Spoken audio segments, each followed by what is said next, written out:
தெய்வம் இல்லாமல் நம்ம எந்த ஒரு காரியங்களையும் செய்ய முடியாது. தெய்வ சக்தி அப்படின்னு ஒன்று நமக்கு இருந்தால் மட்டும்தான் எல்லா காரியங்களிலும் வெற்றி பெற முடியும். நம்ம ஒரு தனி மனுஷனாக ஜெயிக்கணும் அப்படின்னா முதல்ல நம்ம குடும்பத்தோட சப்போர்ட் நமக்கு வேண்டும். இன்றைக்கி நிறைய பேரோட வாழ்க்கையில் குடும்ப சப்போர்ட்டே கிடையாது. குடும்பம் சப்போர்ட் பண்ணாததுனால தான் இன்னமும் நம்ம நிறைய பேர் வாழ்க்கையில் விருத்திக்கு வரவே மாட்டேங்கிறோம். நம்ம ஆசைகள்லாம் நிறைவேறாமல் நிராயுதபாணியாக நிற்கிறோம். ஏன் இந்த குடும்பத்தில் உள்ளவங்களுக்கு நமக்கு என்ன பிரச்சனை? நம்ம முன்னேறினா அவனுக்கு பிடிக்க மாட்டேங்குது. இதில் பங்காளி அண்ணன் தம்பியில் அடுத்தது குடும்ப உறுப்பினர்கள் வீட்டுக்குள்ளே இருப்போம். பொண்டாட்டி புருஷன் புள்ள இதுங்களே நமக்கு சப்போர்ட் பண்ணாது. எப்போ நம்ம வெற்றி பெறுவோமோ அப்போ தான் நம்மளை வெற்றி பெற்றுட்ட போல இருக்கு அப்படின்னு வாங்கல தவிர நீ இதுக்கு செய், நான் உனக்கு பின்னாடி வரேன் அப்படின்னு சொல்ல மாட்டாங்க. அப்படி சப்போஸ் வரேன்னு சொல்லிட்டாங்கன்னா 1008 நிபந்தனைகள் போடுவாங்க. இந்த கூட்டணி கவர்மெண்ட் மாதிரி நீ எனக்கு இதை ஒதுக்கி கொடு, அதை எனக்கு ஒதுக்கி கொடு, நான் சொல்கிற மாதிரி தான் நீ நடக்கணும், நீ மூச்சு விட்டால் கூட நான் பேசுகிறது தான் நீ மூச்சாக விடணும், இப்படிலாம் சொல்லுவாங்க. இதுக்கே நம்ம அந்த கூட்டணியே வேணாண்டா நான் ஏகாந்தமாக இருந்துட்டு போயிடலன்னு கூட பல பேர் சொல்ல வாய்ப்பு உண்டு. அப்படி இந்த கூட்டணி கவர்மெண்ட் மாதிரி நம்ம கூட்டணி கவர்மெண்ட்டு கூட வரமாட்டாங்க வீட்டில் உள்ளவங்க. இதனாலேயே என்ன ஆகுதுன்னா நம்மளுடைய பல பேரோட முயற்சி தவிடுபொடி ஆகுது. அப்போ இந்த நேரத்துலலாம் நம்ம நல்லவர்களாக வாழ்வதை விட கோடீஸ்வரர்களாக வாழணும். பணம் முக்கியம் இல்லை, பணம் வேணும், புகழ் வேணும், கௌரவம் வேணும். இதுக்கு கோடீஸ்வரர்களாக இருக்கணும். பணத்தில், புகழில், கௌரவத்தில் கோடீஸ்வரனாக இருக்கணும். அதை யாரை வச்சு உருவாக்கலான்னா தெய்வந்தான் நமக்கு துணை செய்யும். உறவுக்காரவங்க செய்ய மாட்டாங்க, சொந்தக்காரவங்க வரமாட்டாங்க, வீட்டில் உள்ளவங்க நம்மளை ஏற்றி விட மாட்டாங்க. அப்போ எந்த தெய்வத்தை கும்பிட்டா இந்த ராசிக்காரவங்க உச்சத்தை தொடுவார்கள், அதை பற்றி தான் இப்போ பேச போகிறோம். அந்த தெய்வத்தை வணங்குறது எப்படி, அதில் சின்ன பரிகாரத்தை, எளிய பரிகாரத்தையும் உங்களுக்கு சொல்லித்தரப்போகிறேன். மிஸ் பண்ணாமல் வாட்ச் பண்ணுங்கள், ஸ்கிப் பண்ணிடாதீங்க. வாங்க பார்ப்போமா. மற்றவர்களுடைய உள்ளத்தை என்றைக்குமே கவரக்கூடியவர்கள், அவர்களுடைய கவலைகளில் பங்கெடுக்கக்கூடியவர்கள் தனுசு ராசிக்காரர்கள். ஒருத்தவங்க கவலைப்படுறான்னா அவனுக்கு ஏதாவது ஒன்று செய்வோம்டா, அவன் பிடிக்காதவனாக இருப்பான், எதிரியாக இருப்பான், அவனுக்கு ஒரு 10 ரூபா கொடுத்து உதவி பண்ணுவோம். காசு கொடுக்க முடியலன்னா நம்மளால் முடிஞ்ச ஒரு வேலையை செஞ்சு அவன் மனசை கலக்கத்தை நீக்கி கொடுப்போன்னு நினைக்கக்கூடியவர்கள் தான் தனுசு ராசிக்காரர்கள். அப்படியே கண்டும் காணாமல் போகிறவங்க கிடையாது. கேட்டால் செய்வோம், இல்லைன்னா செய்யாமல் இருப்போம்னு நினைக்கிறவங்க கிடையாது. தப்புன்னு ஒன்று நடந்ததுன்னா அந்த இடத்துல ஏன்டா இதை அப்படி பண்ணுற, வேணாண்டா அப்படின்னு சொல்லக்கூடியவர்கள். ஒருத்தவன் கீழே விழ போகிறான்னு தெரிஞ்சால் தாங்கி பிடிக்கக்கூடியவர்கள். தவிப்பவர்களுக்கு தன்னால் முடிஞ்ச உதவிகளை செய்யக்கூடியவர்கள். இப்படிப்பட்ட தன்னலமற்ற சிங்கங்கள் தான் தனுசு ராசிக்காரர்கள். இப்படிப்பட்ட தனுசு ராசிக்காரர்களுக்கு எல்லா காரியங்களும் வெற்றி அடையணும்னா காவல் தெய்வத்துடைய துணை வேணும். ஏதாவது ஒரு தெய்வத்தை காவல் தெய்வமாக எடுத்துக்கணும். காவல்னா என்ன? நம்மளுடைய பிழைகளை சொல்லி திருத்தி நம்மளை தன் பிள்ளையாக ஏற்றுக்கொள்ளக்கூடிய ஒரு சக்தி, அதுதான் காவல் தெய்வம். பிழைகளை சொல்லி திருத்தி பிள்ளையாக ஏற்றுக்கிறது. சில பேர் இந்த பிள்ளையாக ஏற்றுக்கிறதுல பெரிய பிரச்சனை இருக்குது. என்ன தெரியுமா? என்றைக்குமே தான் பிள்ளை பண்ணுறது எல்லாருக்கும் சரின்னு சொல்லுவாங்க. அது தப்பே பண்ணாலும் அதை வெளியில் காட்டிக்க மாட்டாங்க. தான் பிள்ளை ஒரு பொருளை போட்டு உடச்சிட்டாங்க, தான் பிள்ளை ஒரு வம்பு இழுத்துட்டு வந்துட்டாங்க, என்ன வெளியில் சொல்லுவாங்களா? யாராவது என் பிள்ளை தாங்க தப்பு பண்ணான் சொல்லுவாங்களா? சொல்ல மாட்டாங்க. என் பிள்ளை பண்ணியிருக்க மாட்டானே அப்படின்னு பிள்ளைகிட்ட சொல்லுவாங்க, வா வீட்டுக்கு வா, வச்சு செய்யலாம் வா அப்படின்னுவாங்க. ஆனால் வெளியில் அவன் அந்த மாதிரிலாம் பேசுனதே கிடையாது. நாங்களாம் எப்படி வளர்த்துருக்கோம் தெரியுமா? வெளியில் பிள்ளைகளை என்றைக்கும் உயர்த்தி பேசுவாங்க, வீட்டுக்குள்ளே பார்த்திங்கன்னா பிள்ளைக்கு வச்சு செய்வாங்க. அப்போ பிள்ளைகள் தவறு செய்தால் கூட, அது பிழை செய்தால் அதை பிள்ளைகளாக இருந்தாலும் அந்த பிழையை மாற்றி முயற்சி செய்யறதுக்கு தான் காவல் தெய்வம்.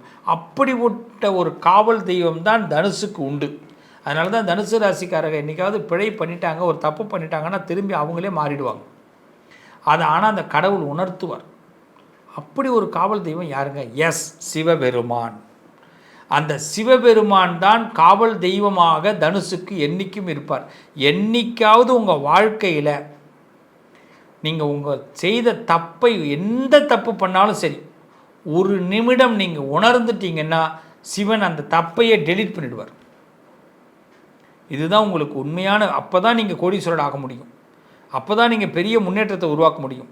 அவர் உங்களுக்கு காவல் தெய்வமாக இருக்கார். அவர் சொல்கிறது ஒன்றே ஒன்று தான், தனுசு ராசிக்காரர்கள் தன் தப்பை உணர வேண்டும். நான் ஒரு தப்பு பண்ணுறேன், பிழை, எனக்கே அது பிழைன்னு தெரிந்தால்தான் அது திரும்பி பிழை இல்லாமல் பிள்ளையாக நான் இருக்க முடியும். பிழைன்னு தெரிந்தால்தான் நான் பிள்ளையாக இருக்க முடியும். பிழைன்னு தெரியாது சார், நான் செஞ்ச தப்பை பண்ணிக்கிட்டே தான் சார் இருப்பேன், நான் திருந்தவே மாட்டேன், அப்போ நான் இறைவனுக்கு பிள்ளையாக வர முடியாது. இப்போ இந்த தனுசு ராசிக்காரர்களுக்கு சிவன் பல நாடகத்தை நடத்தி கொடுப்பார், பல திருவிளையாடல்கள் பல விஷயத்தை பண்ணுவார். அதில் இந்த தனுசு ராசிக்காரர்கள் ஒன்றையும் புரிஞ்சிக்கிட்டு, இது நமக்காக சிவன் ஆற்றக்கூடிய திருவிளையாடல், இது நமக்காக இந்த ஆண்டவன் போடுற கணக்கு அப்படின்னு தெரிஞ்சுக்கிட்டு தன்னுடைய தவறுகளை திருத்தி இறைவனுடைய பிள்ளையாக நீங்கள் மாறுவீர்கள். அது மாறும் பொழுது உங்களுக்கு கோடீஸ்வரனாக அவர் ஆக்குவார். ஆக நீங்கள் என்ன பண்ணணும், சிவனை அதிகமாக வழிபாடு பண்ணும்போது நீங்கள் ஒரு தப்பே பண்ணாலும் அதை காட்டி கொடுத்துருவார். அதனால் சிவனை வழிபாடு பண்ணுங்கள். அதிலும் முக்கியமாக வியாழக்கிழமையில் சிவனை வழிபாடு பண்ணுங்கள். குரு வாரத்தில் சிவனை வழிபாடு பண்ணுங்கள். தனுசுக்கும் குருவுக்கும் சிவனுக்கும் அப்படி ஒரு தொடர்பு உண்டு. அப்போ குருவாக சிவனை ஏற்றுக்கொண்டு அந்த சிவபெருமானை வழிபாடு பண்ணால் தனுசு ராசிக்காரர்கள் எளிமையாக வெற்றி பெற முடியும். நிரந்தரமாக அந்த வெற்றி உங்களுக்கு கிடைக்கணும்னா சிவனை பரிகாரமாக அவருக்கு பிடித்த வில்வத்தை வியாழக்கிழமையில் வில்வம் சாத்தி சிவமந்திரம் ஒரு 16 தடவை சிவமந்திரத்தை மட்டும் சொல்லி வாங்க. சிவ சிவ சிவ சிவ சிவ சிவன்னு 16 தடவை சொல்லுங்கள். தனுசு ராசிக்காரர்கள் எளிய பிரச்சனை, பெரிய பிரச்சனை கூட எளிய பரிகாரமாக இந்த பரிகாரம் உங்களை சக்ஸஸ் பண்ணும். சிவனை தாண்டி வேறு எதுவும் கிடையாது. யமனே உங்களை கிட்ட வரானாலும் சிவனை கும்பிடுங்க.